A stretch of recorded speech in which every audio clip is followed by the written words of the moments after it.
Krishna Krishna Hare Hare Hare Rama Rama Hare Hare Krishna Krishna Hare Hare Hare Rama Rama Hare Hare Krishna Krishna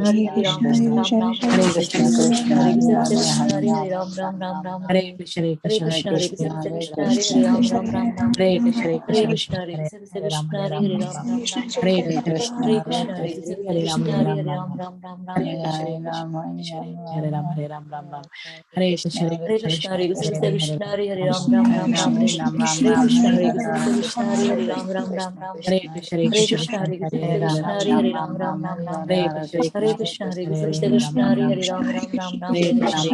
Hare Ram Ram Ram Hare Krishna Krishna Hare Krishna Hare Ram Ram Ram Hare Krishna Krishna Hare Krishna Hare Ram Ram Ram Hare Krishna Krishna Hare Krishna Hare Ram Ram Ram Hare Krishna Krishna Hare Krishna Hare Ram Ram Ram Hare Krishna Hare Krishna Hare Ram Ram Ram Hare Krishna Krishna Hare Krishna Hare Ram Ram Ram Hare Krishna Krishna Hare Krishna Hare Ram Ram Ram Hare Krishna Krishna Hare Krishna Hare Ram Ram Ram Hare Krishna Hare Krishna Hare Ram Ram Ram Hare Krishna Hare Krishna Hare Ram Ram Ram Hare Krishna Hare Krishna Hare Ram Ram Ram Hare Krishna Krishna Hare Krishna Hare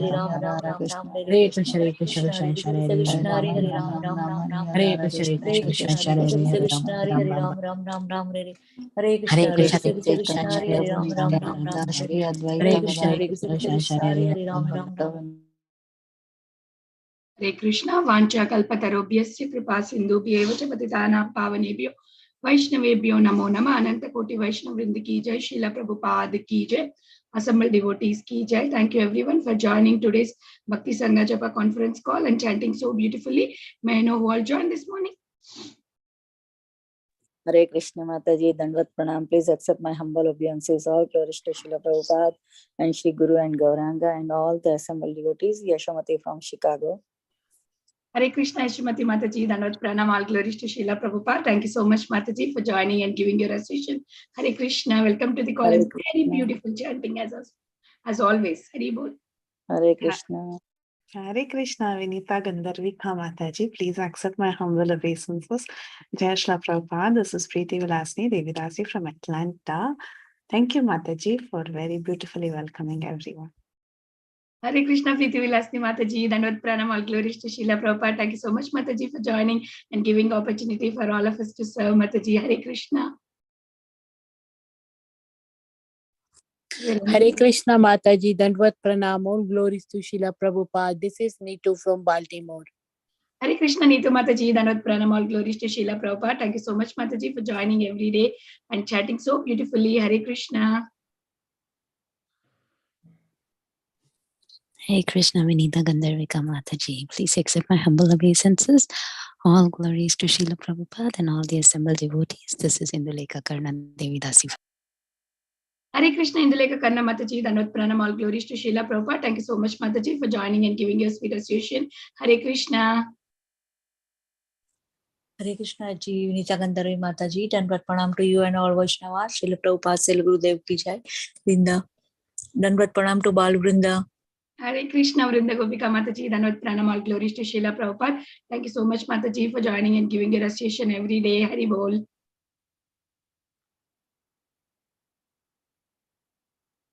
Is there anybody who would like to introduce themselves? We are already 10 o'clock. Mataji, Kirtida Mataji joined as Bhakti Sangha or what? I don't see her.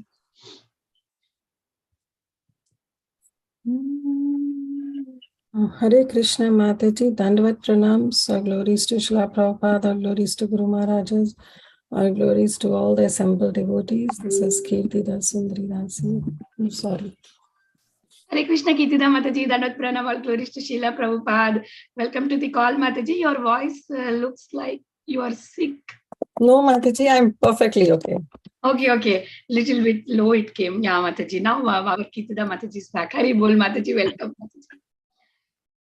So we will start the recording, Mataji. Yes. Hare Krishna, everyone. Welcome to Bhakti Sangha Japa conference call. Today we are very fortunate to have our Grace Kirtida Mataji to enlighten us on the topic of Caitanya Bhagavat. Before I hand over the call to her, I would like to read today's quote. Here with me. August 30, a grihastha or a householder like you are also Tridandi because you have sacrificed everything, your life, your home, and your child. So you are Tridandi Sannyasi. In fact, continue this attitude seriously and sincerely. So you will be also a good as sannyasi, even though you are in dress of grihastha. Letter to Rupanuga, August 30, 1968. Rebol. Jai Srila Prabhupada. Hare Krishna. Kirtida Mataji, please accept my humble obeisances. All glories to Srila Prabhupada. Thank you so much, Mataji, for joining and giving your valuable time and association. And today's verses are 11th chapter, 52 to 69. Hare Krishna. Mataji, please take over. Hare Krishna, Danvat pranams to all the assembled Vaishnavas. Danvat pranam Vinita Gandharvika Mataji. Please accept my humble obeisances. Our glories to Srila Prabhupada. Thank you so much for, especially Preeti Vilasni Mataji, for giving me this opportunity to speak something on Caitanya Bhagavata. And really grateful to each and every one of you for giving your valuable time this mid-morning and showing some interest, inspiring so many, so that we can have little taste in hearing the pastimes of Lord Chaitanya. So once again, really, really grateful to each and every one of you. So without further delay, we can start. So we'll start with Mangalacharan and then we'll cover the verses. Om Ajnanatimirandhasya Jnananjana Shalakaya Chakshurun Militam Yena Tasmai Shri Guruve Namaha. Shri Chaitanya Manobhishtam Sthapitam Yena Bhutale Swayam Rupa Kadamayam Dadati Swapadantikam Vandeham Shri Guru Shri Yuta Padakamalam Shri Guru Vaishnavamscha Shri Rupam Sagrajatam Sahagana Raghunatham Vitam Tam Sajivam Sadvaitam Savadutam Parijana Sahitam Krishna Chaitanya Devam Shri Radha Krishna Padan Sahagana Lalita Shri Vishakham Vitamscha He Krishna Karuna Sindhu Deenabandhu Jagatpate Gopesha Gopika Kanta Radha Kanta Namastute Tapta Kanchana Gaurangi Radhe Vrindavaneshwari Vrishabhanu Sute Devi Pranamami Hari Priye Panchatattvatakam Krishnam Bhakta Rupa Swarupakam Bhaktavtaram Bhaktakyam Namami Bhakta Shaktikam Namam Vishnu Padaya Krishna Prasthaya Bhutale Srimate Bhakti Vedanta Swami Niti Namine Namaste Saraswate Deve Gauravani Pracharine Nirvishesha Shunyavadi Paschata Deshatarine Vancha Kalpatarubhascha Kripa Sindhu Vayevacha Patitanam Pavanebhyo Vaishnavebhyo Namo Namaha Jai Shri Krishna Chaitanya Prabhu Nityananda Shri Advaita Gadadhara Shivas Adi Gaura Bhakta Vrinda Hare Krishna Krishna Krishna Hare Hare Hare Rama Rama Rama Hare Hare Guruve Gaura Chandraya Radhikaya Tadale Krishnaya Krishna Bhaktaya Tad Bhaktaya Namo Namaha Anand Leela Maya Vigrahaya Hema Badivya Chavi Sundaraya Tasmai Mahaprema Rasa Pradaya Chaitanya Chandraya Namo Namaste Chaitanya Chandraya Namo Namaste Chaitanya Chandraya Namo Namaste Ajanulambita bhujau kanakavadhatau sankirtanaico pitarau kamalayatakshav Vishwambarau dvijavarau yugadharmapalau Vande jagat priyakarau karunavatarau Jayati Jayati Deva Krishna Chaitanya Chandra Jayati Jayati Kirti Stasya Nitya Pavitra Jayati Jayati Bhritya Stasya Vishveshwamurte Jayati Jayati Nityam Tasya Sarva Priyanam Mukam karoti vachalum pangum langayate girim yatkripahatamham vande Shri Guru Deenatarinam Paramananda Madhavam Shri Krishna Chaitanya Ishwaram. Hare Krishna. So Thank you once again for all of your very, very kind and sweet association. So we are in this chapter number 11 of Caitanya Bhagavata, chapter 11, that is of the Adi Khanda. And our chapter entitled is The Meeting of Caitanya Mahaprabhu with his spiritual master, Ishvara Puri. So this is the chapter, but where the section we are in, we have yet not reached where Mahaprabhu met Srila Ishvara Puripad.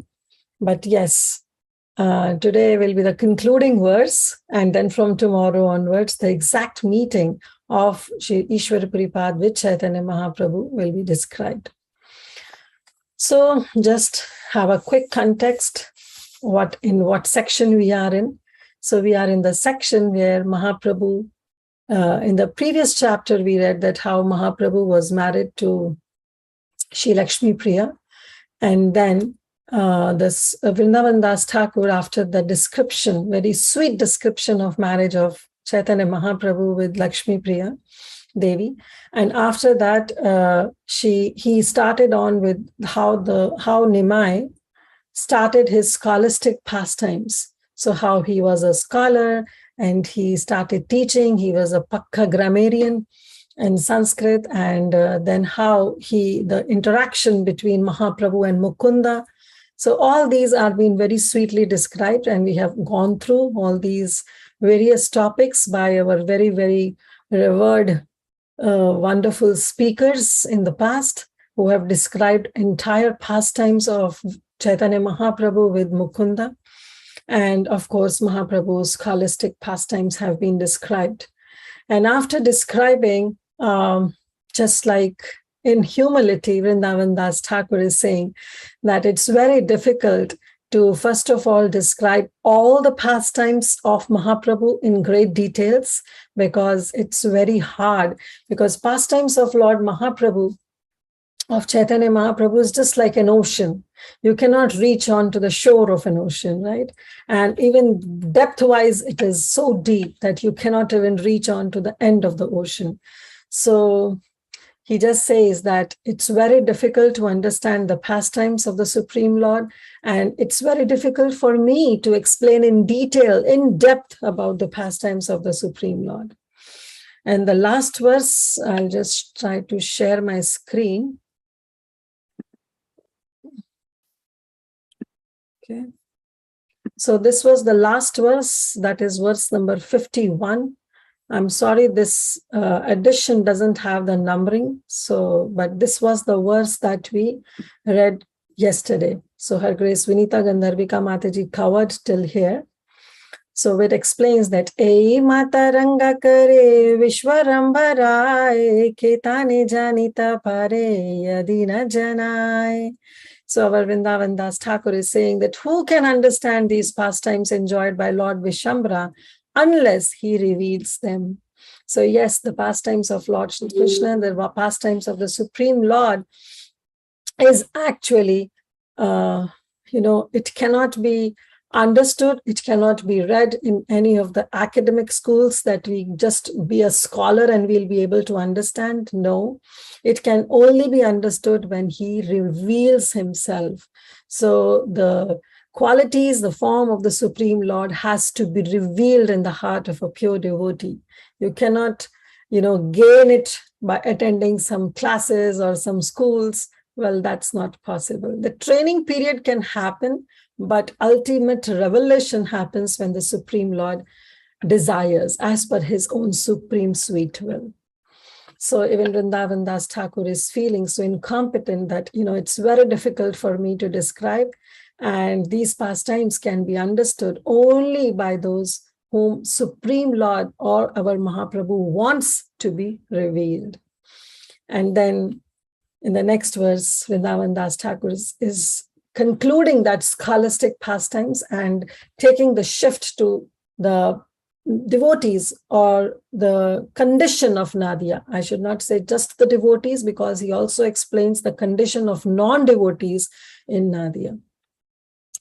So he says, He namate bhakta gana nadiyaya vaise sakala nadiya mata dhana putra rase.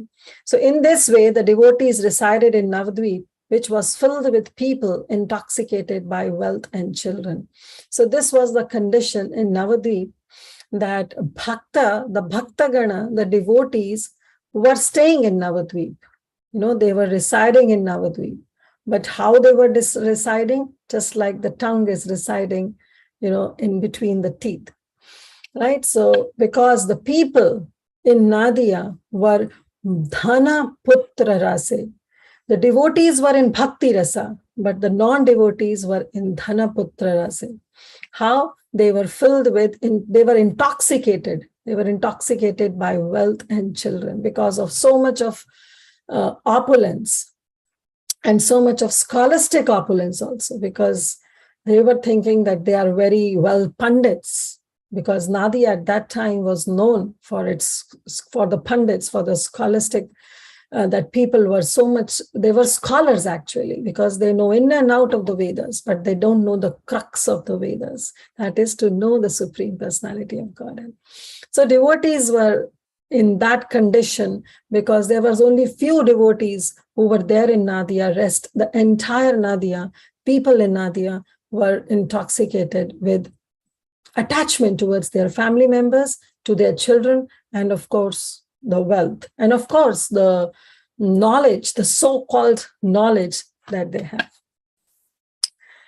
Sunilila Kirtana Karaya Parihasa Keha Bole Sabha Peta Pushi Bara Asha. So this is text 53. I'll just say the verse because I'm sorry, this doesn't have the numbering, this PDF that I have of Caitanya Bhagavata. So as soon as such people heard the devotees, he's talking about non-devotees, Vrindavan Das Thakur is talking about non-devotees, that so-called non-devotees, Sunila Kirtana, when they hear that the devotee is doing Kirtana, Karaya Parihasa, they will jokingly criticize the devotees, they'll taunt the devotees. And what they say, Kahe bola, someone from non-devotee side, they say, Sabha peta pushibhara asha. This is just for means for filling their stomachs.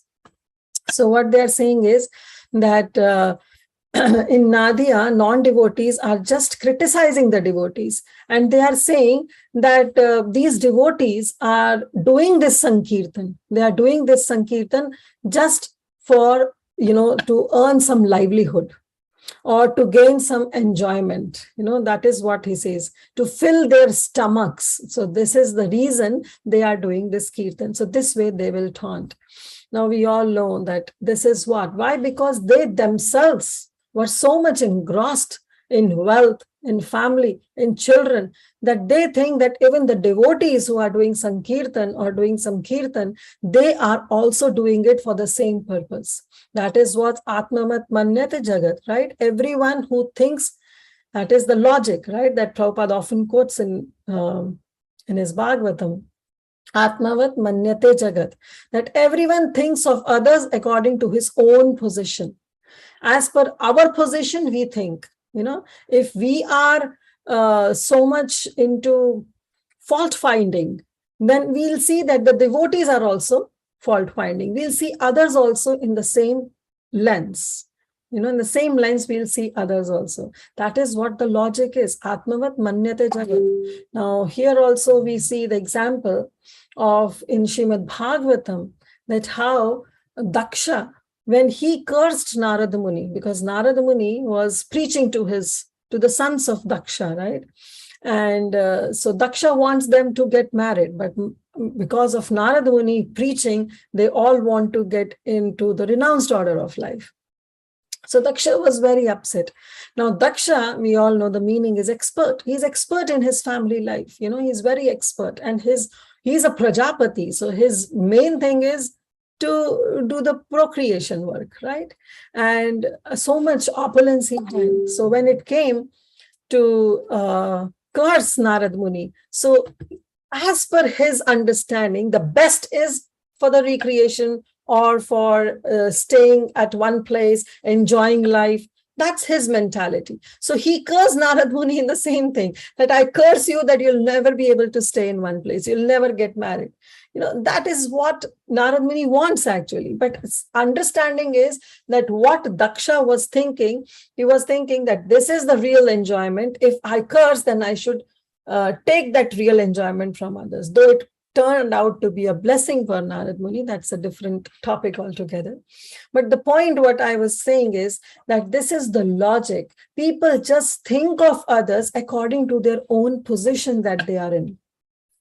Similarly, people in Nadia, they were thinking, they were so much engrossed, so much attached in their own wealth, in their own opulence, and in their own family members, that they were thinking, because whatever they were working was to gain something. That's what their mentality was. Whatever activity they want to do was to gain some wealth, to gain some prestige, to gain some, fame. That was their idea. So they were thinking that these devotees, now the activities that they are doing, that is Sankirtan, is also for the same purpose, that they want to fill their stomach. So that was they considered, Prabhupada Saraswati Thakur, Bhakti Siddhanta Saraswati Thakur Prabhupada writes that they considered Hari Kirtan, which is meant for the service of the Lord, as a means of filling the stomach for those who are engaged in fruitive activities. So as per their mentality, they were also thinking that devotees' activities are also for the same. But that's not true. That shows that how they were having such a poor fund of knowledge, as Prabhupada always says.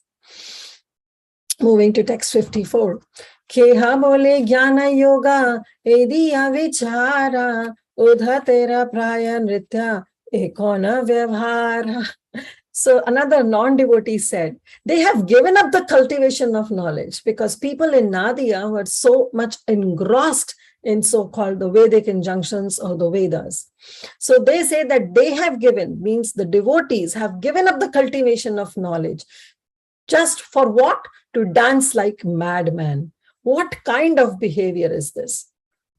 So again, they are criticizing that this is so, the non-devotees are thinking that it's such an abominable thing just to dance in streets, do Sankirtan, but not respecting the Vedas, not cultivating oneself to understand the Vedas. So the non-devotees were saying that they have given up this cultivation of knowledge to dance like madmen. What kind of behavior is this? So this is their understanding. And Prabhupada Saraswati Thakur writes, that speculating on impersonal Brahman is called jnana, and the impersonalists conclude that this jnana is the goal of life. So because they were impersonalists, so they were thinking that just cultivating the knowledge of the supreme Brahman is actually the goal of life.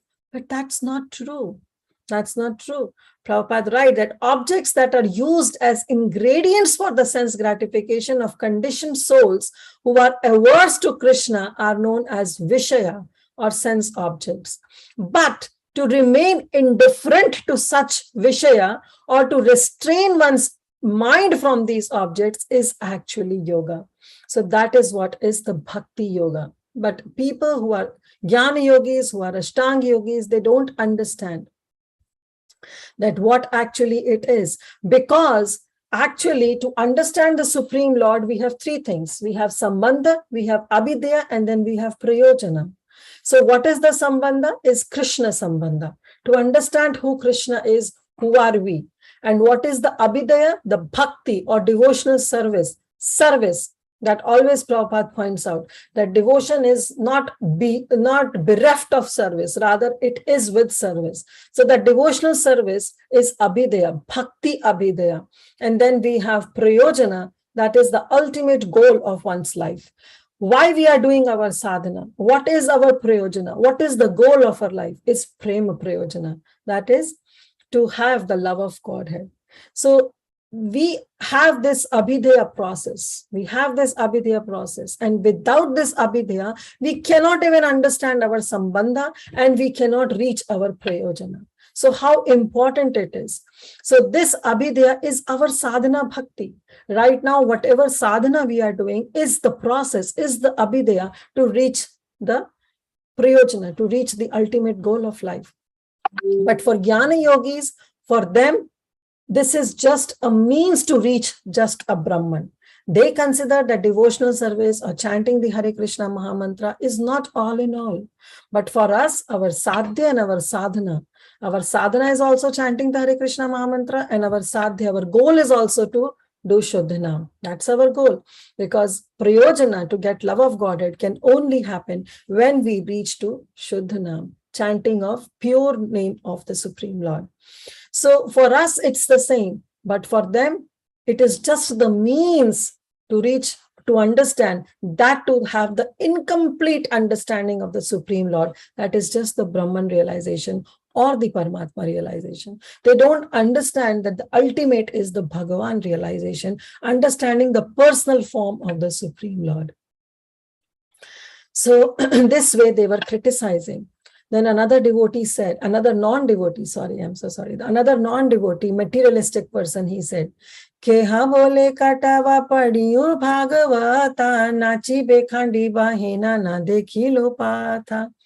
So another one said, I have studied Srimad Bhagavatam. Now see the puffed up nature that they have.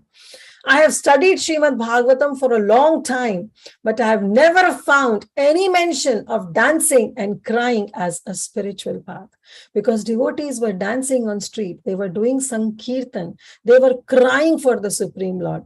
As His Holiness Gaur Govind Swami Maharaj says, that our chanting is a cry for the Supreme Lord, just as a child cry for his mother. But then someone says that it's very hard, I don't feel like crying while I'm chanting. Then His Holiness will say that yes, if you don't feel like crying, then cry, because you cannot cry for Krishna. So how important it is that we should really feel while we are chanting. If that feeling is not there, then chanting is still on the superficial level. Because just like a child, when he cries out for his mother, mother exactly knows that why the child is crying, whether this cry is a fake cry or is a genuine cry. Mother knows very well.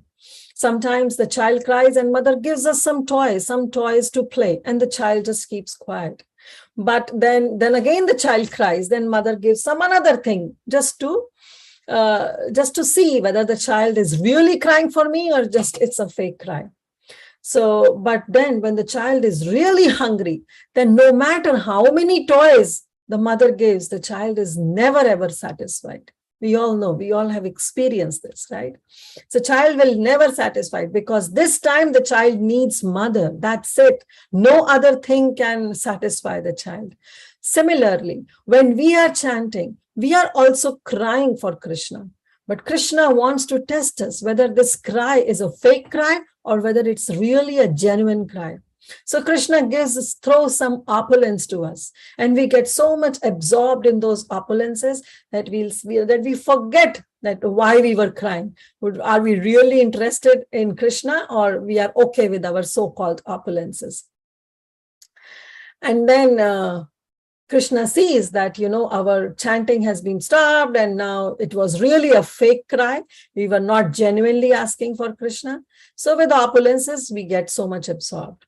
Then again, we feel like, no, I really want to chant. And then we chant. But then again, Krishna gives us something. And then again, we forget. But if we keep on chanting, then we'll realize one day that, no, I really want Krishna. And that is what is reaching to the level of Shuddhanam. When we really want Krishna, no other allurements provided by Krishna or Krishna's external energy can satisfy us. When we reach on to that level, that is what is Puranam, that is what is Shuddhanam. Now, this is all as per our acharyas. There is a big disclaimer that I'm still not even, close to that Shuddha Nam. I'm still on Nam Aparad, I should say. But this is just repeating the words of our acharyas, that how the Shuddha Nam is actually the goal of our life, that we have to reach onto the level. Only then all the pastimes, all the leelas, all the forms, all the qualities of the Supreme Lord will be revealed. But here one puffed up non-devotee said, Katate Padilu Bhagavata, I have studied the Srimad Bhagavatam for a long time. Nachibe Khandiba, Hena na dekhilo pata. But I have nowhere read in Srimad Bhagavatam, nowhere seen, nowhere found in Srimad Bhagavatam that dancing and crying is the limb to attain the spiritual path, that we should dance, we should do Sankirtan, or we should cry for the Supreme Lord. So Saraswati Thakur actually refutes this statement.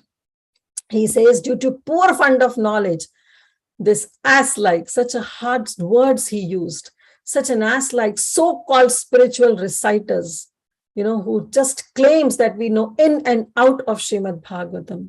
They have actually steel-framed hearts. Their heart is so hard-hearted and proudly declared. They are so puffed up. Then they say that there is no instruction in Srimad Bhagavatam that devotees should cry and dance while hearing and chanting the names of Lord Shri Krishna. Now, this is such a false statement. Further, Prabhupada Saraswati Thakur writes, although the inauspicious instruction for this artificial dancing and crying that the proud reciters and listeners of Srimad Bhagavatam exhibit in order to fulfill their mundane selfishness is not found in Srimad Bhagavatam, the transformations of ecstatic love born from the loving service of the Lord Krishna, they are sometimes spontaneously manifested in the pure living entities who are absorbed in the service of Hari. And this is profusely mentioned in Srimad Bhagavatam. So Saraswati Thakur, Prabhupada, he refutes the statement of non-devotees. He says, I really doubt that you have really read the entire Srimad Bhagavatam, for which you so proudly proclaim, because it's very well mentioned in Srimad Bhagavatam that yes, dancing and crying is the way to attain the spiritual path.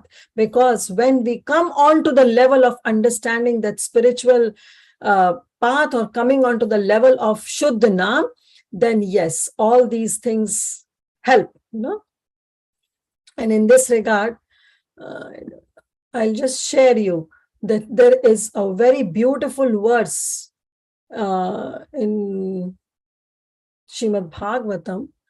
This is regarding when Narad, there is a conversation in the 11th canto, there is a conversation between Narad Muni and Vasudev Maharaj. And at that time, Narad Muni illustrates his points or answers the question of Vasudev by illustrating a pastime that happened between the 9 sons of Rishabdev, that is Navayogendras, and Nimi Maharaj. So Nimi Maharaj, when Navayogendras, when they came to Nimi Maharaj, then he asked few questions. And one of the questions that he asked from the Navayogendras was that it is so difficult to achieve this human form of life. And rare is the condition when in this human form of life, we get the association of the devotees. It's so rare. It's so rare. But then what is the real purpose of this human form of life? And to that, one of the Navayogendra, his name is Kavi, and he started answering this question of Nimi Maharaj, and how he started off that how one should control the mind, and one should give up all kind of attachments for the family life, for the wife, for the children, for the nation, and rather should have the attachment to the Supreme Lord. And one should always engage by chanting the holy names of the Supreme Lord. And after describing this, he said, I'll just read, this is 11th canto, chapter number 2, verse number 40.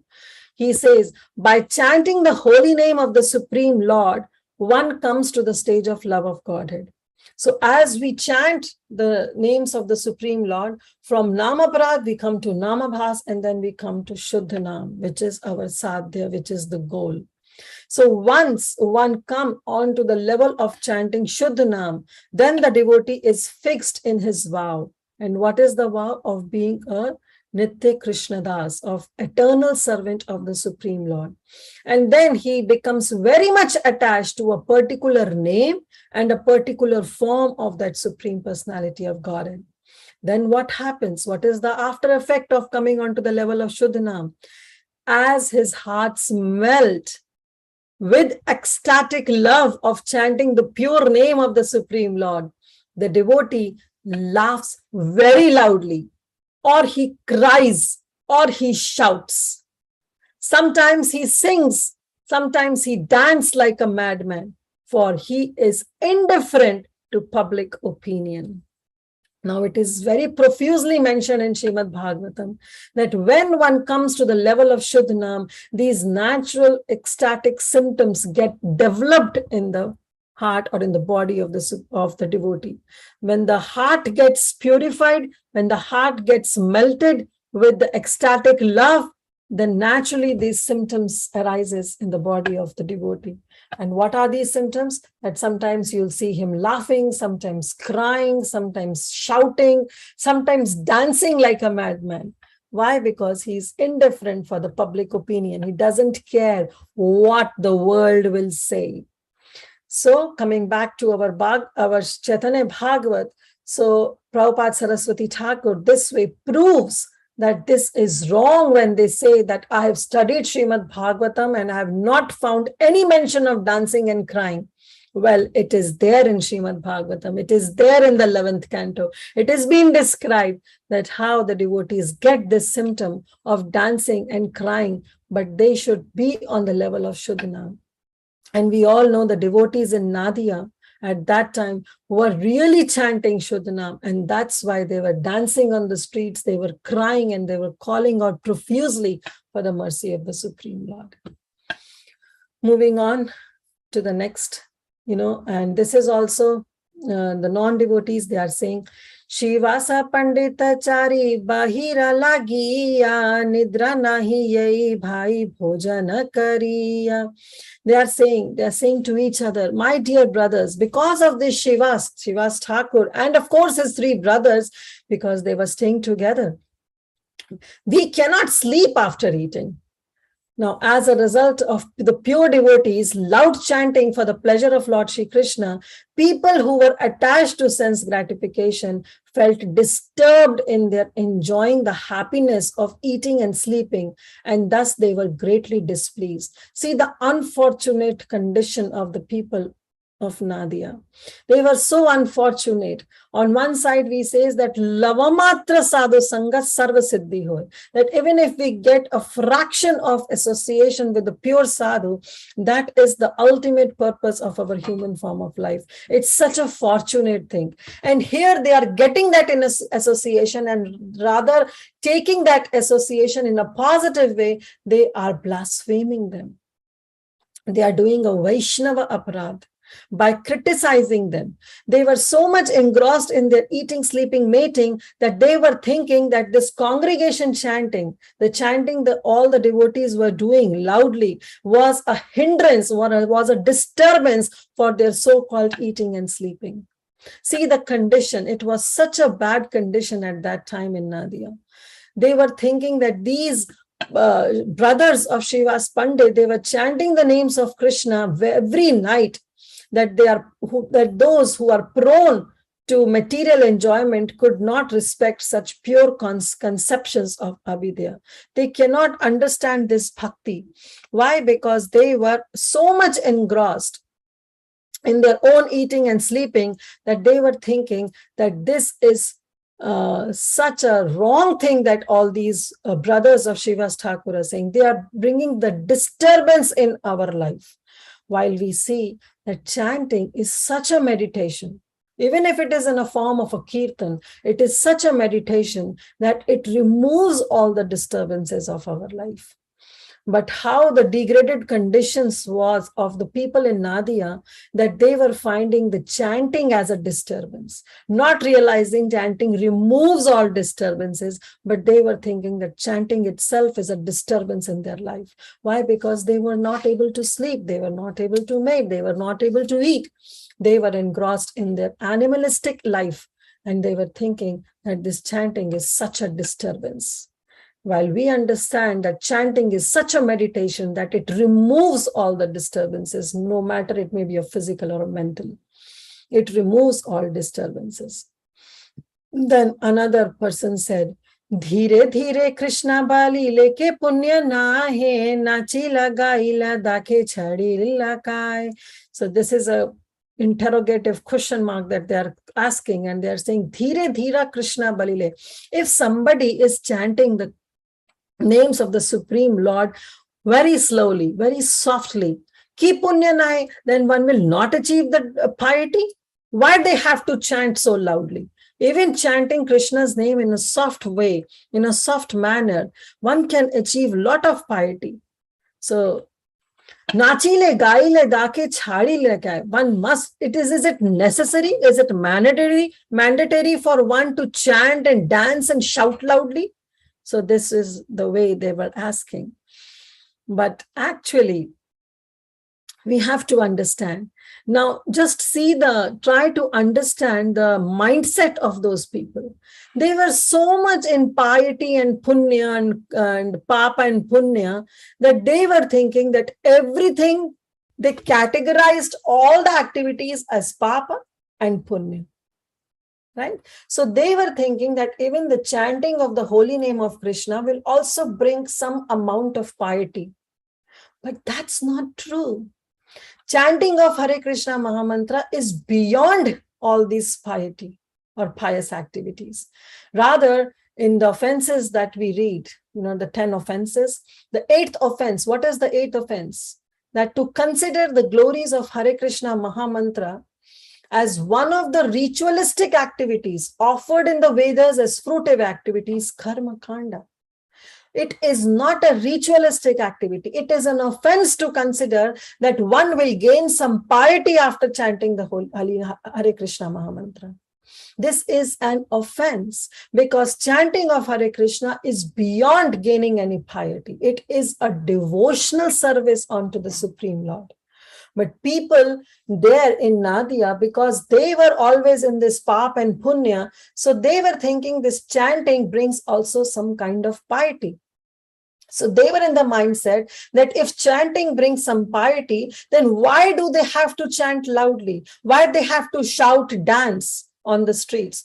They can still chant very softly. They will attain the same piety, but they don't understand that this is beyond all this piety. So Prabhupada Saraswati Thakur gives another logic, very beautiful. So he says, ordinary persons who were engaged in fruitive activities utilized their mundane experience to accumulate piety. That's what their condition was. For the better arrangement of sense gratification. They need piety so that they can have more opulence, they can satisfy their senses in a more opulent way. So according to the logic, this is the logic that Prabhupada Saraswati Thakur quotes, Kamukaha kamini mayam pashyanti nikhilam jagat.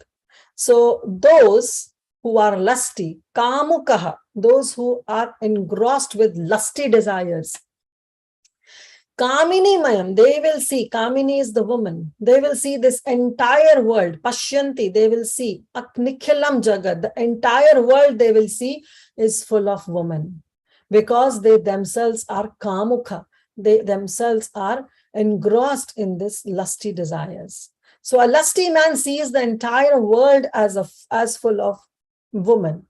So therefore, these people, the so-called intelligent people themselves, they think that this chanting of Hare Krishna brings some kind of piety. So they are questioning that why they need to dance, why they need to do this congregational chanting. Can't they sit in an isolated place and chant softly? They will gain the same amount of piety.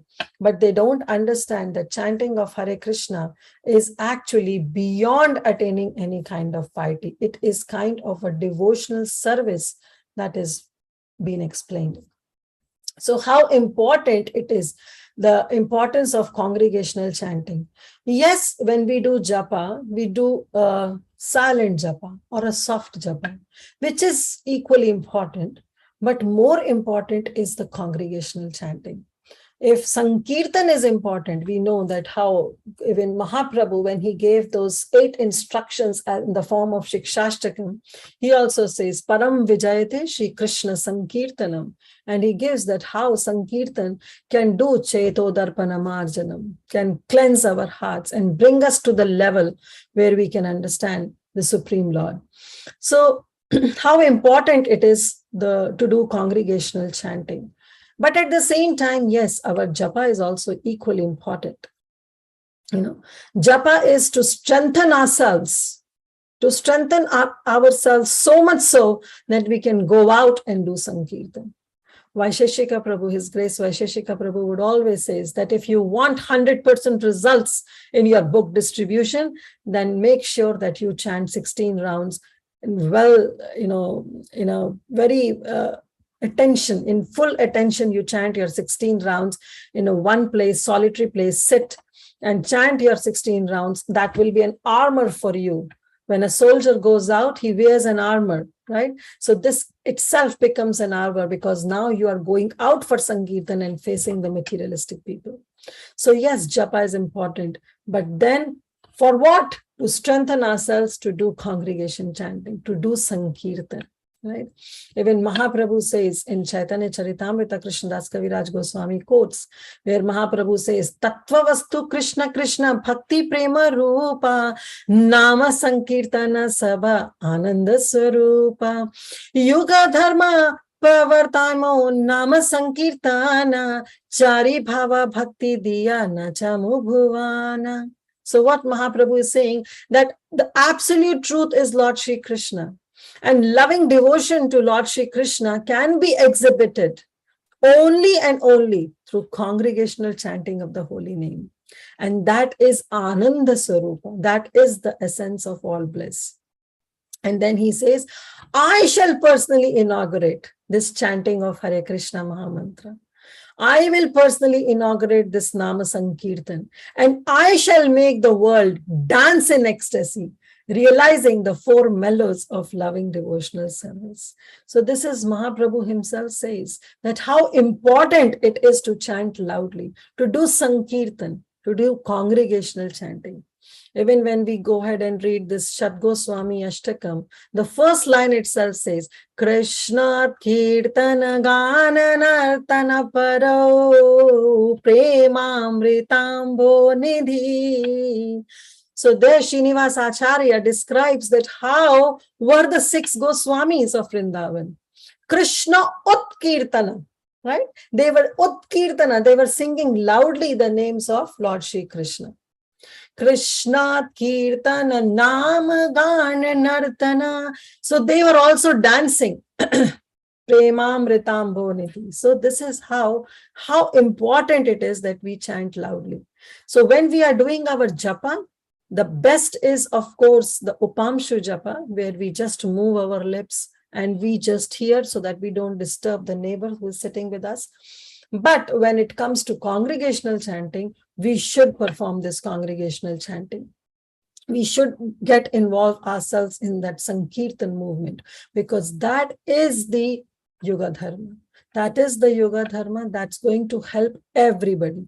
So like in the previous, we said that this chanting removes all kind of disturbances. But the people of Nadia were thinking that this chanting is giving them the disturbances. So you can see the difference. So this is how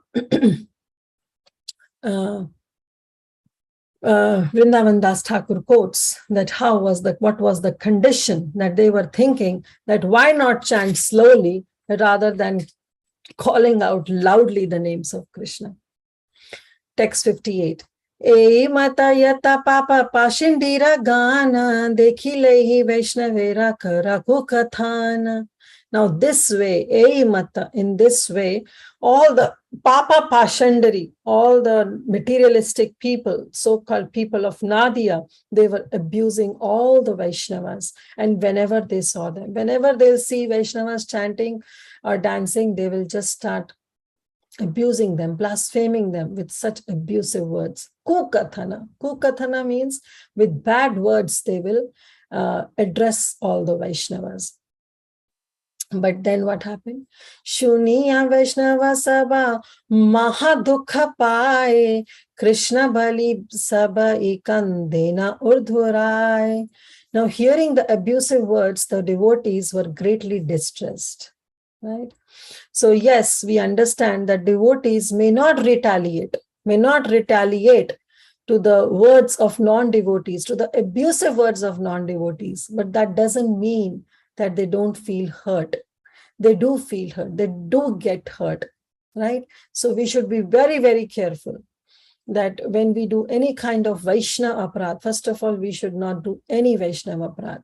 But sometimes unknowingly, if we have a little bit of feeling that we committed, then we should try to rectify it. Why? Because when we do a Vaishnava aparadh, other devotee may not retaliate.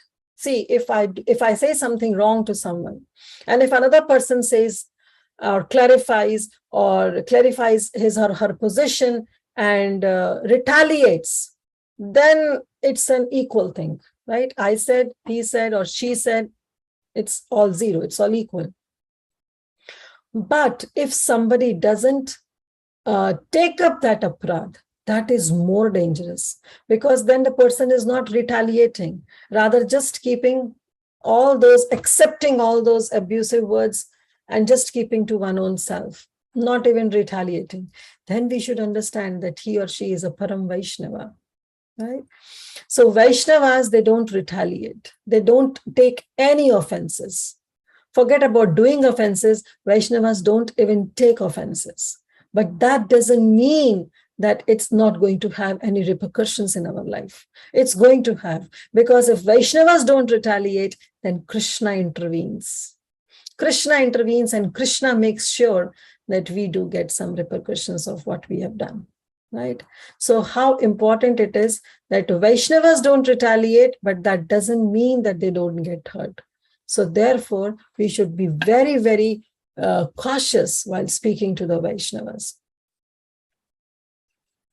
But these Vaishnavas are also so compassionate. Even if somebody is saying abusive words, they still, what they do? They pray for that person.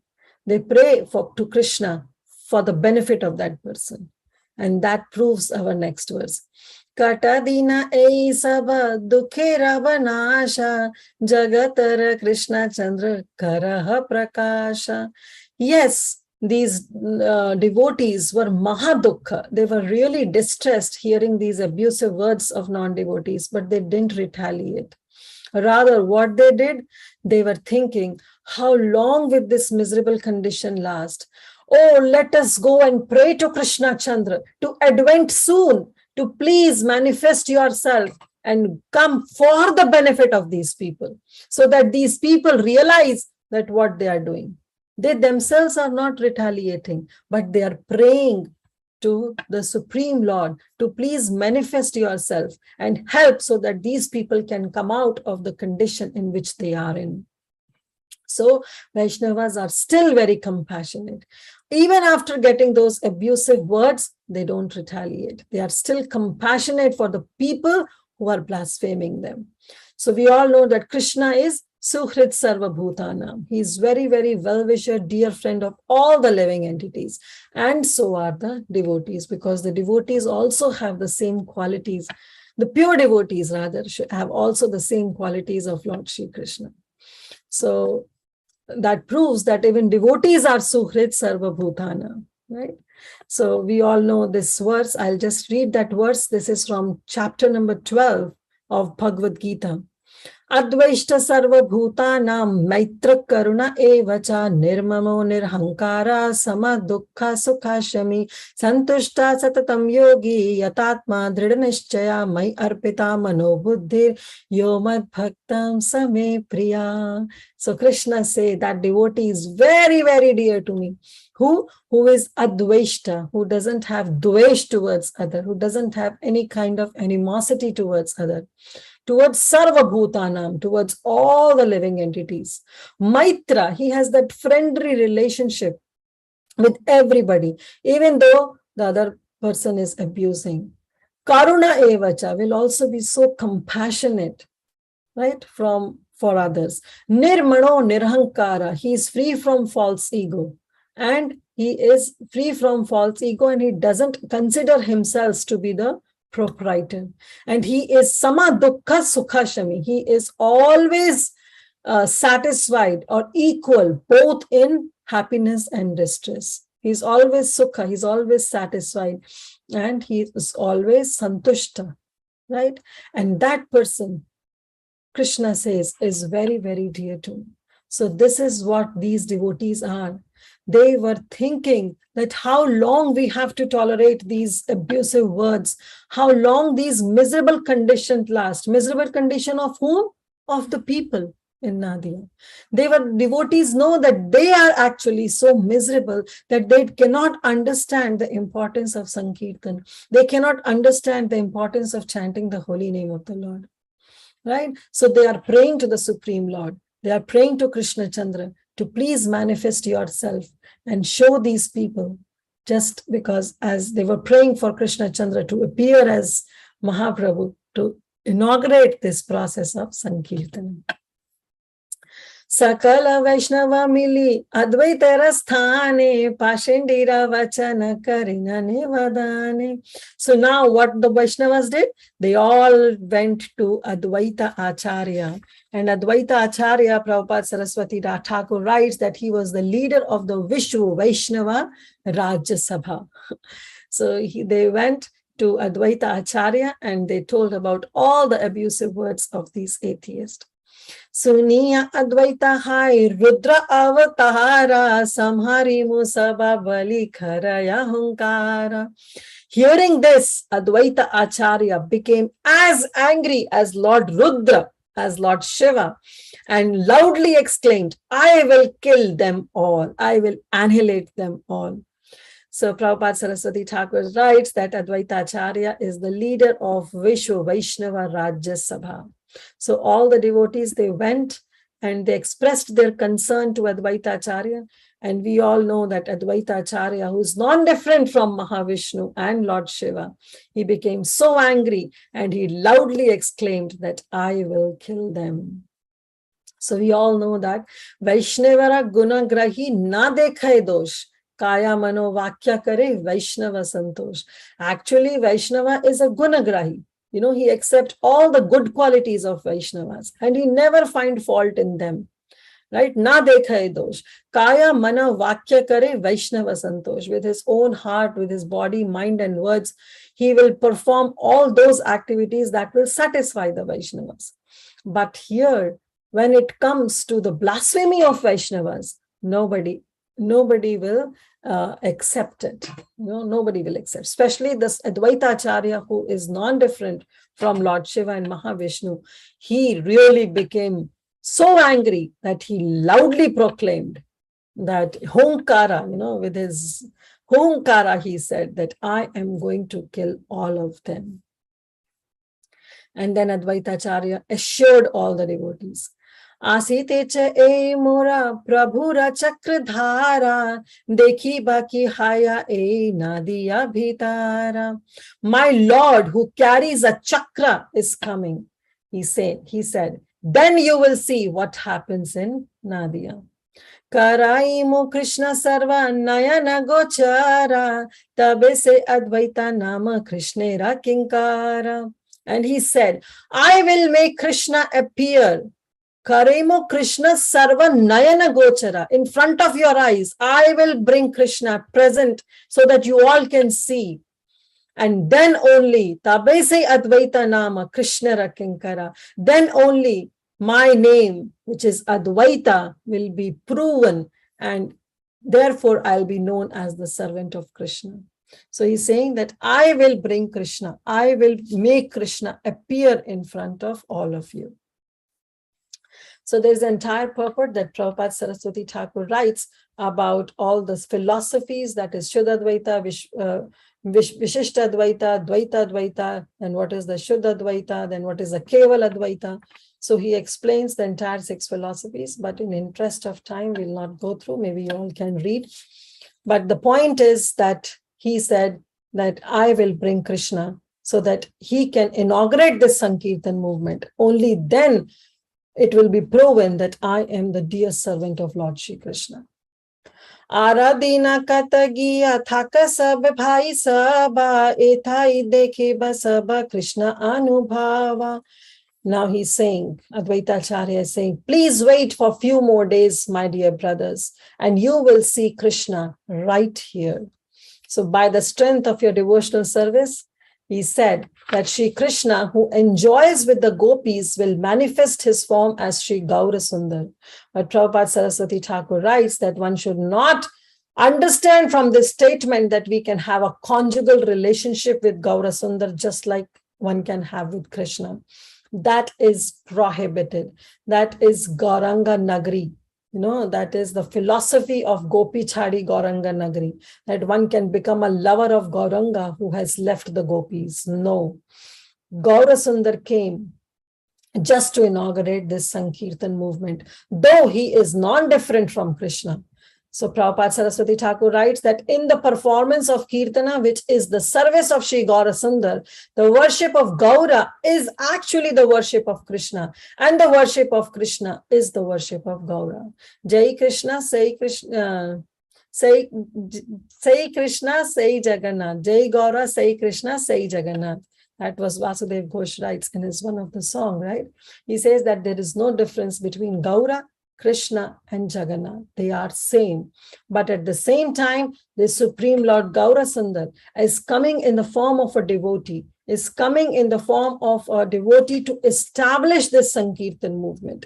But that doesn't mean we treat him as a devotee. Prabhupada Saraswati Thakur writes, not understanding Sri Gaura Sundar as Krishna and considering Nityananda Prabhu as merely a spiritual master is actually one who understands this is a foolish, ignorant people, and they will fall from the devotional service of the Lord. So yes, we should not understand, though Krishna Chandra is coming as a devotee in the form of Gaura Sundar, but we have to understand that he is non-different from Krishna. Shri Krishna Chaitanya, Radha Krishna, Nahi Anya. We have to understand that he is the Supreme Personality of Godhead, right? And if we just think that he is also a devotee, then yes, we will fall out from our spiritual path. Advaitara Vakya Shuni Bhagavata Gana Dukha Pasha Pashraya Sabha Karana Kirtana. After hearing the words of Advaita, all the devotees forgot their distress, and what they did? They started Nama Sankirtana. Kirtan is actually the remedy of all the distress, of all the remedies, of all the disturbances, right? So now after hearing those assuring words of Advaita Acharya, all the devotees forgot their distress and they engaged themselves in Nama Sankirtana. Uthila Krishnera Nama Parama Mangala Advaita Sahita Sabha Haila Vivala. Now, as the auspicious sound of Krishna's name arose, Advaita Acharya and all the other devotees became overwhelmed. So Prabhupada Saraswati Thakur writes that while loudly chanting, so actually this is verse number 67, and we have two more verses and then we'll end. So while chanting, loudly chanting 16 names, the 32-syllable Hare Krishna Mahamantra, or by loudly chanting the name of Sri Radha Govinda, Sri Advaita Acharya Prabhu, he became overwhelmed in ecstasy. So there, Prabhupada writes, it's so very important, it's been highlighted. He said in this regard, so he quotes this verse, Tunde Tandavaniratim. So it's a very beautiful verse. We all know this verse.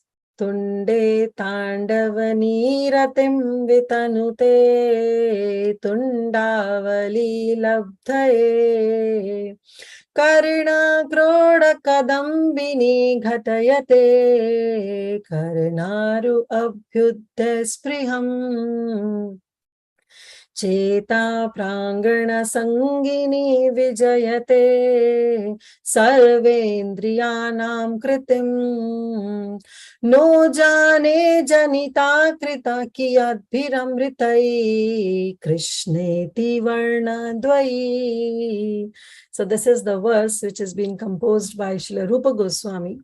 And he said that Krishneti Varna Dvai, these two words, Krishna. So he gives the, the importance. He said this verse Krishna, Krishna, these are the two Varna, right? Krish and Na. So he says Krishneti Varna Dvai, these two syllable word, Krishna. No jane janita kiya bhir amritai. People who do not understand that how much nectar is there in these two syllables, Krishna. So he himself is saying that I do not know how much nectar this two syllable word Krishna can produce. Why? Because when this Krishna, this holy name of Krishna is chanted, Tunde Tandavani, when it is chanted in the mouth, then my tongue starts dancing. Tandav karne lagti hai mari jiva, right? And then he is expressing his desire that I feel so much of bliss because it dances in my mouth. And because of this, I want Tundavali. I want thousands of mouths. I want many, many mouths so that I can experience that dance when my tongue chants these two words, Krishna.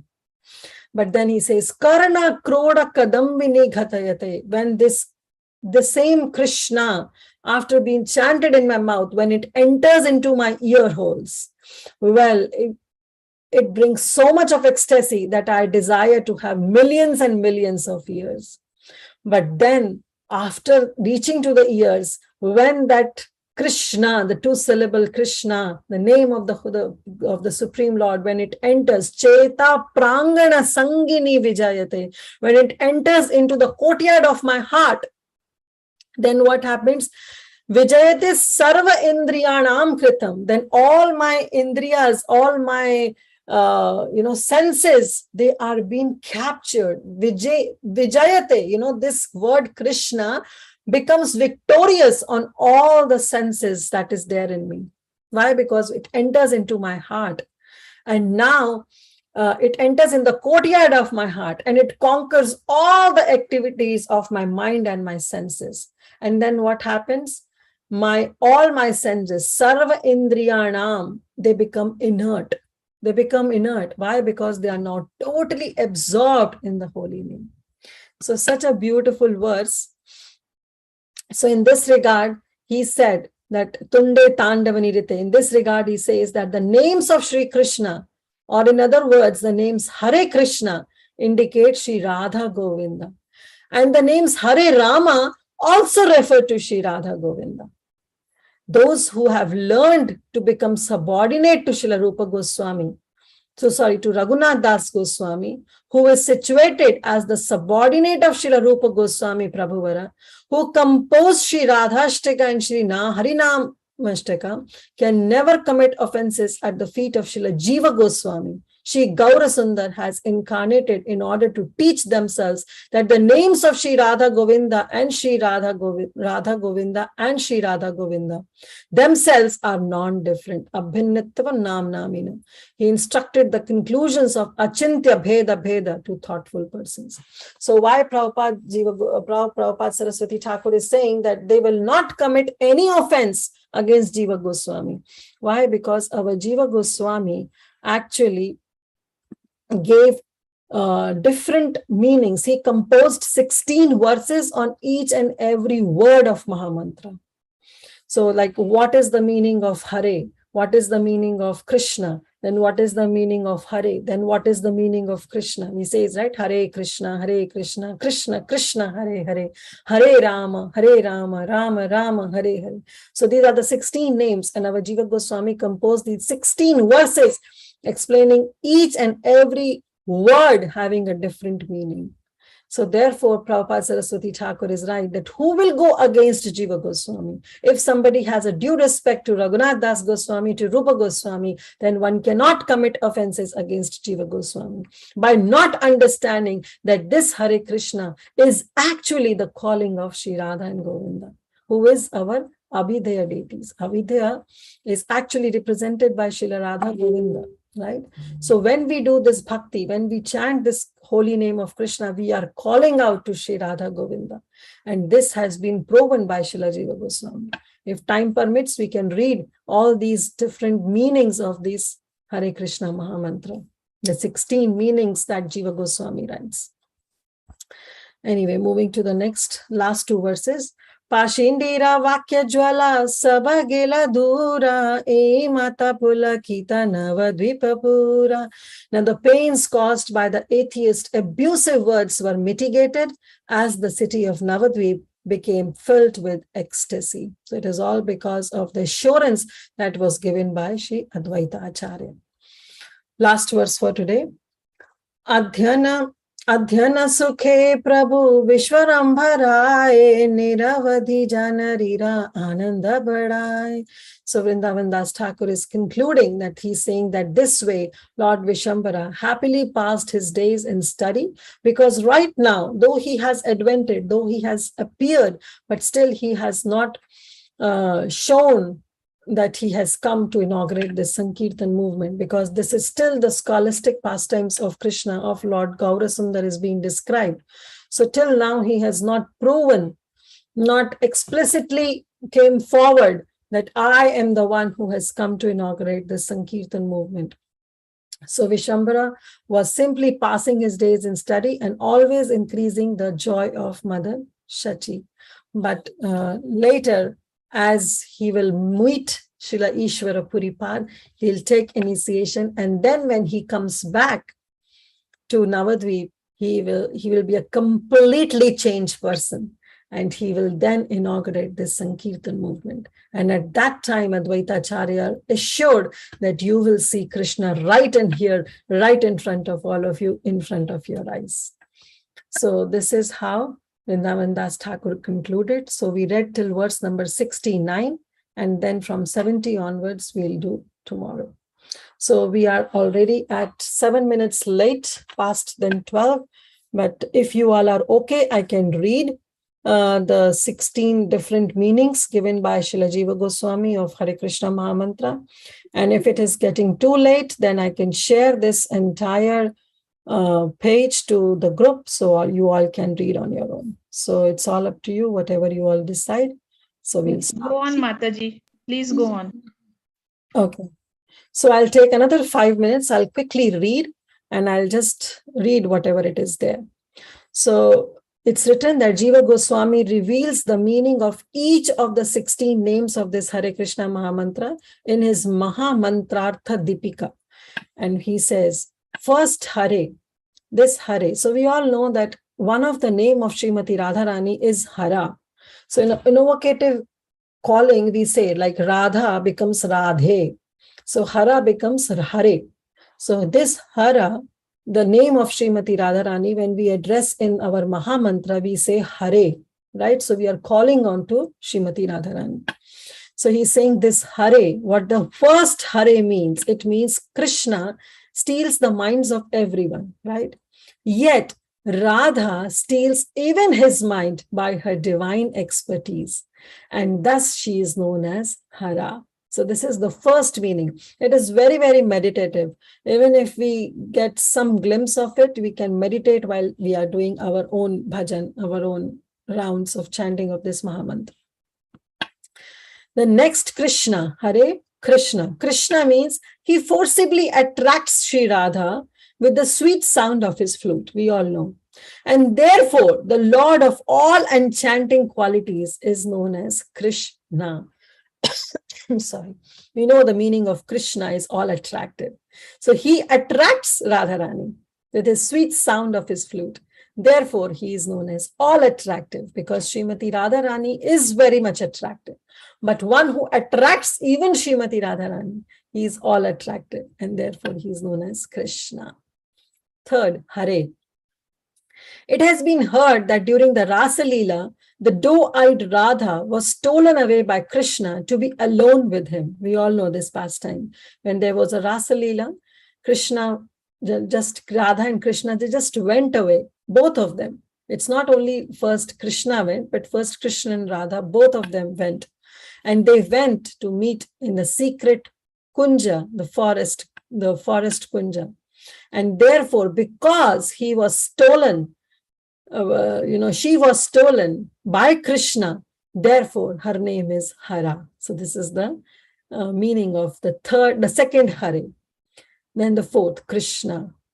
When Krishna sports with Radha, her golden hue takes on the dark complexion of Krishna's skin. He is thus known as Krishna. So this is the fourth. Then fifth, Hare Krishna we discussed. Now Krishna, Krishna. Krishna, in order to please Sri Radha, Krishna manifested the most beautiful lake, Shyama Kund in Vrindavan. He then called all the holy rivers to fill in. He is thus known as Krishna. Sixth, Krishna. By her unsurpassed love, Radha charms he who performs wonderful leelas on the banks of the Yamuna. Therefore, those who are sober know him as Krishna. Seventh, that is Hare. Now, Krishna, Krishna, Hare, Hare. By her Hare. While in Gokula, Sri Hari, that is Krishna, killed the demon known as Arishtasura, the bull demon. During that time, Radha cried out to him with great feeling, and by doing so, she stole the mind of Krishna. She is thus known as Hara. Eighth, filled with ecstatic love, Radha sometimes sing the glories of Hari's exploits quietly, and sometimes she sings them aloud. Those who are expert in the secrets of divine sentiments call her Hara. So we did Hare Krishna, Krishna Krishna, Hare Hare. Now Hare Rama. Due to the intense love of Sri Radha, Sri Hari becomes so captivated that his flute falls from his hand. With the desire to enjoy in the forest bowers, that is the forest kunjas with Krishna, Radha steals that flute. That goddess is thus famous as Hara. Then Rama. Krishna, who is expert at embracing, sports with Radha in the forest kunjas, in the caves of Govardhan, and he steals the mind of Srimati Radharani. Thus he is known as Rama. Because now he gives pleasure to Srimati Radharani. Rama means one who gives pleasure, right? So he gives pleasure by embracing Srimati Radharani. Now Hare. So Hare Rama, Hare Rama. So now 11th, Hare. The most merciful Radha then destroys the miseries of her devotees and gives them great happiness every day. Therefore, that goddess is known as Hara. Rama, the minds of the devotees are continuously drowned in an ocean of supreme joy by seeing the beautiful dark form of Krishna. Therefore, he is known by the name Rama. Now the 13th, Rama. Radharani is known as Rama because she enjoys loving pastimes with Krishna in a secret forest pavilion. Since he is always by her side, he is known as Rama. Then again Rama. When the residents of Gokula, while crying due to fear of the forest fire, Krishna immediately swallowed it and gave his devotees great joy. And in this way, he is known as Rama. And last two, Hare. 15th, Hare. Shri Krishna went to Mathurapuri in order to destroy the demons. However, due to being captivated by the love of Radha, he later returned. Therefore, she is known as Hara. So Srila Jiva Goswami in his Gopala Champu writes that actually Krishna returned to Vrindavan just because he was being captivated by the intense love of Srimati Radharani. Last, Hare. When the son of Maharaj Nanda returned to Vraja, he took away the sufferings of all the Vrajavasis, and by his wonderful exploits, he steals the heart of Sri Radha, and thus he is known as Hari. So such a beautiful, meditative, like with all the pastimes it has been mentioned, that everything is there in Mahamantra, all the Leelas. That's why Prabhupada will say that if somebody chants with full concentration, with full attention, with full pronunciation, this Hare Krishna Mahamantra, then all the Leelas, all the forms, all the pastimes of Lord Shri Krishna will be revealed. No external endeavor is needed. It will be revealed on its own, provided our chanting is pure enough, then only it will be possible. But our Prabhupada, our dear Srila Prabhupada, such simplified the meaning of this Hare Krishna Mahamantra.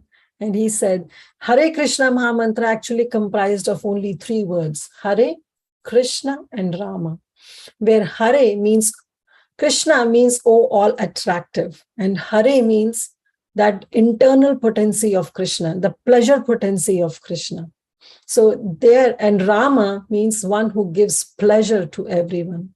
So Prabhupada says that when we chant Hare Krishna Mahamantra, our mood should be that, oh Krishna, oh all attractive, oh Srimati Radharani, the pleasure potency of the Supreme Lord, oh Rama, who gives pleasure to everyone, please engage me into your service. So this is the prayer that we always pray while we are chanting this Hare Krishna Mahamantra, to please engage us into your divine service, divine and loving service. So thank you all so much. We'll stop here. And yeah, we are 16 minutes past 12. Sorry about that. There were a lot of verses to cover. So, but thank you all so much for your patience. Srila Prabhupada ki jai, Srila Vrindavan Das Thakur ki jai, Shri Caitanya Bhagavat ki jai, Gaur Bhakta Vrinda ki jai. Hare Krishna. Hare Krishna Kirtida. Okay, go ahead, Vinita Gandharvi Mataji. Sorry, she's on radio. I don't know. Hare Krishna, Kirtida Mataji, thank you, Priti Vilasni Mataji, for the opportunity to speak. Mataji, what a beautiful class. Each and every point that you have told today is very, very nice. I really liked the first Yaksha. That is very, very striking, the one that he loosed, so he wants to curse. Same thing that you should also get loose this, then you will understand. So, but then it was a blessings. So that means us to understand, wow, if you are trying to curse someone, okay, first we have that attitude. I mean, we have something wrong in us. That's why we are trying to, curse other or scold others, try to take, remove our anger on others. First, we have something in us. We have to correct it. That I was really able to connect myself, and I'll try to work on it. It is long way, Mataji, but I work on it. Thank you, Mataji. Rest all other things are also very nice. Other thing that I really liked is how people were so unfortunate. They are getting so much of nice association of devotees, but then they are thinking that is troubling them. Before I came to Krishna consciousness, maybe I am also in that mood, that why these mad people are doing everything and why they are inviting me. I mean, they're troubling my Sundays. They're disturbing my Sundays. My Sunday, oh my God, I have only one holiday where I'm going to enjoy. But then these people knock my door, invite me for Sunday program. Why do they do like that? I was like thinking like that. But now I understand, we are, I mean, that situation will happen until we come into Krishna consciousness. But then when you really chant Hare Krishna, eat prasadam and get mercy of the devotees, then we will come out of that situation.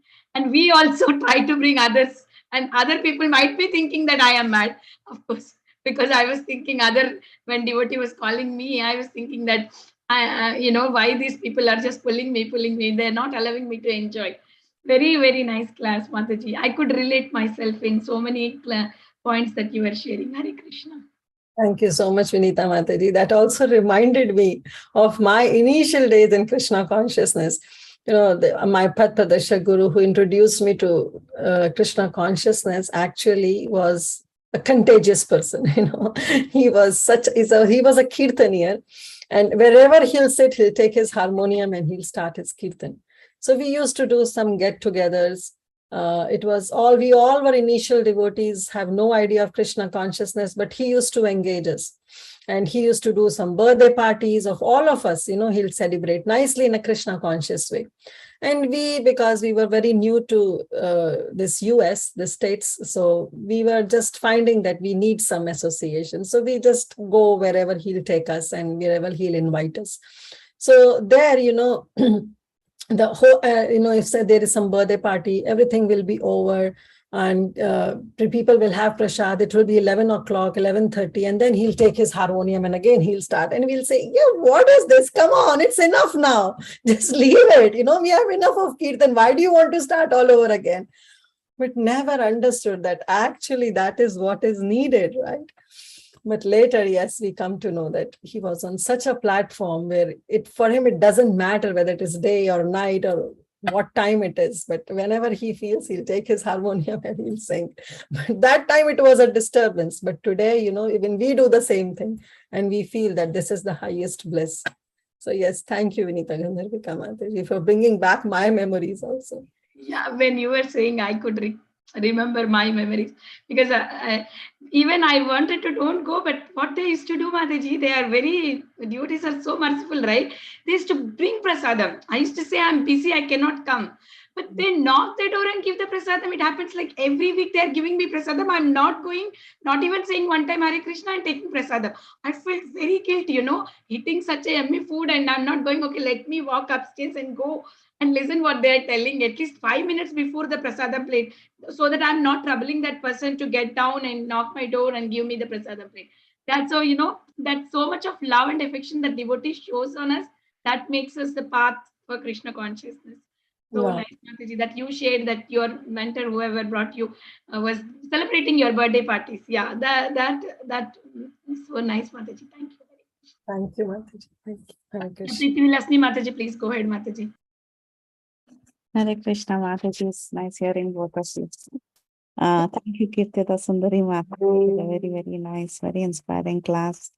I don't know, I had two things that I really thought was interesting. One is, of course, how we see the world as a reflection of our own consciousness. You explained that very nicely using the Daksha pastime. And the other thing you mentioned, I don't know, it slipped off my head now, but I thought it was very interesting, very true in everyone's life.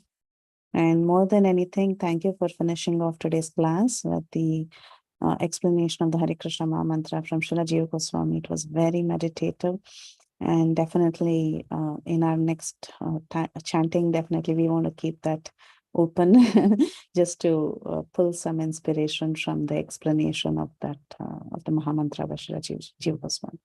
So thank you so much, Mataji. As always, your classes have a very heavy impact on everyone who listens to it.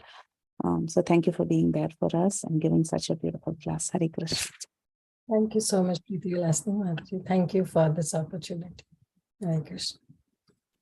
Yes. Mataji, please go ahead. Hare Krishna, Mataji. Thank you so much. What a wonderful nectarian class, Mataji. As always, Mataji. Mataji, I had this one thing. If you can share the 16 meanings on our group, that will be great. Yes. And one more thing is, I just wanted, it's a small question. It's about congregational chanting. Mataji, what is the best chanting? Is it like Hare Krishna, Krishna Krishna, Hare, or a loud chanting? Which is better? Because suppose if we are sitting together, I wouldn't want to hear somebody else's chanting. I would want to hear my own chanting, right? That's how it should be. We should be hearing our own chanting. So can you clarify on that, Mataji? So yes, Mataji, there are 3 types of chanting. First is vacha, like when we chant loudly, like Hare Krishna, Krishna Krishna, Hare Hare, Hare Rama, Rama Rama, Hare Hare. This is one type of chanting when we chant loudly. And Haridas Thakur, he explains that this chanting is also for the benefit of others who are hearing. Like if physically nobody is there, then trees are there, plants are there, insects are there, worms are there, flies are there. So it is for all the living entities when we chant. So we all know that this is a discussion between Mahaprabhu and Haridas Thakur, where Mahaprabhu asks Haridas Thakur that how the other living entities will get benefited.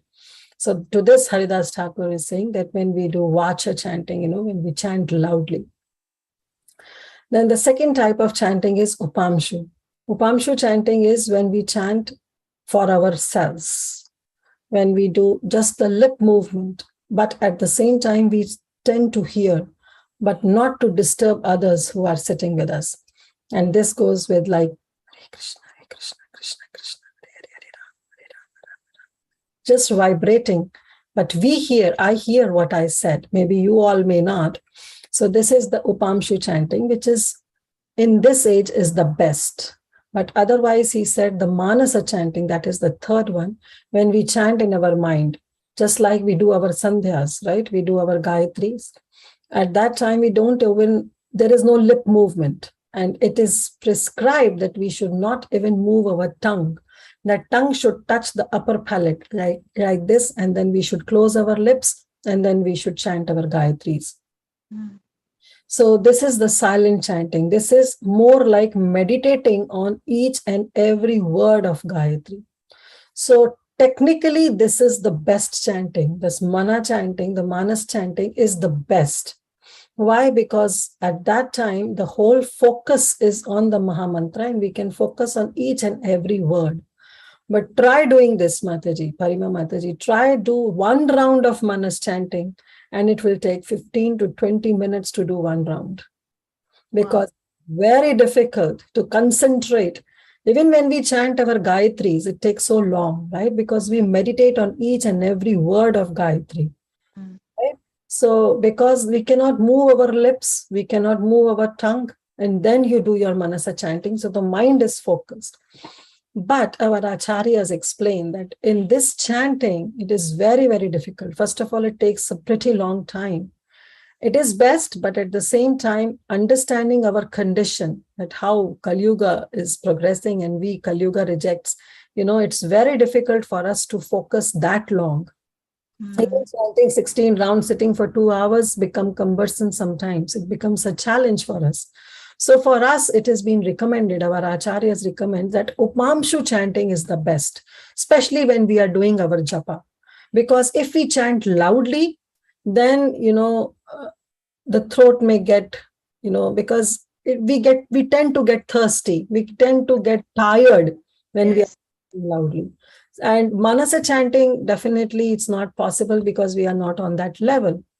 So best is that Upamshu chanting. That is the best japa because we do it, we hear it, we don't feel tired. We can sit at one place, chant 16 rounds at one straight go, right? So it is the best. But yes, Vacha chanting, that is chanting loudly, is actually for the other living entities. So when Mahaprabhu says Param Vijayate Shri Krishna Sankirtanam, he actually says this congregational chanting, because Prabhupada often quotes that take this congregational chanting is just like taking injection. So when we have a disease and if we get some medicine through IV, it works miracles, right? Instantly it works, right? Whereas if we take medicines, then it is a slow progress. But if somebody gets a medicine through IV, it instantly works. So this congregational chanting is just like medicine taking through IV, through injections, right? But this japa is our medicine. Now somebody can ask that, well, if injections are there and that will help our cure our disease better, then why not just take injections? Why do we need medicines? But that's not the case. Even if we take injections, that our disease may be immediately be revealed, but to sustain it, to maintain it, doctor put us on some pills, right? So that medicine is just our japa. That japa is needed so that we can go out and do that sankirtan. So japa is taking the pills. Every day, every morning, you take this medicine. So that whole day goes nicely, right? But at the same time, sometimes this medicines doesn't work. Then we need so-called injections so that we can come back with full enthusiasm.